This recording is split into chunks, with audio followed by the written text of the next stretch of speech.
बिस्मिल्लाहिर्रहमानिर्रहीम। मेरे मोहतरम भाइयों और मेरी प्यारी बहनों, अस्सलामु अलैकुम। 7 का अदद एक मुबारक अदद है।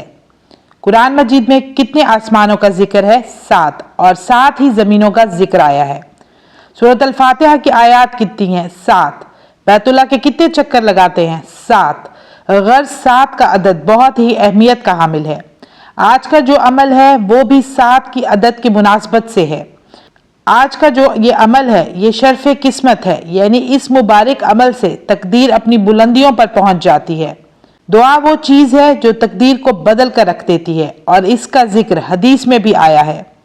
अगर कोई शख्स मुसीबतों, मुश्किलात, बंदिशों में फंसा हुआ है और वो ये समझता है कि अब निकलने का कोई रास्ता नहीं, तो आज का जो अमल है ये एक खासुल खास दुआ है।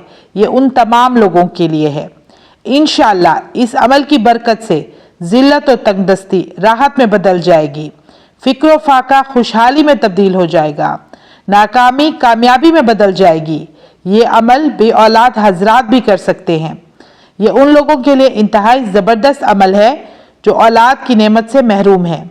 ये अमल हर महीने में एक दिन करना है, और अगर किसी खातून ने करना है तो वो पाकी के अय्याम में करेगी।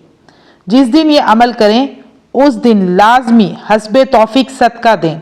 दरूद तुनज्जीना 7 बार पढ़ें, फिर आऊज़ु बिल्लाहि मिनश शैतानिर रजीम बिस्मिल्लाहिर्रहमानिर्रहीम पढ़कर काफ हा या आइन स्वाद हा मीम आइन सीन कौफ फसयकफीकहुमुल्लाह वहुवस समीउल अलीम रब्बी इन्नी मगलूबुन फंतसिर 777 मरतबा पढ़ें।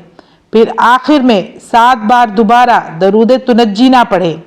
अपने मकसद को जहन में रखकर दुआ करें। इंशाअल्लाह पढ़ते रहें, इस अमल की बरकत के करिश्मात आप खुद देखेंगे। तो व्यूअर्स, मुझे दीजिए इजाज़त। इंशाअल्लाह मैं फिर हाजिर होंगी। अपना ढेर सारा ख्याल रखिएगा, दुआ में याद रखिएगा। अल्लाह हाफिज़।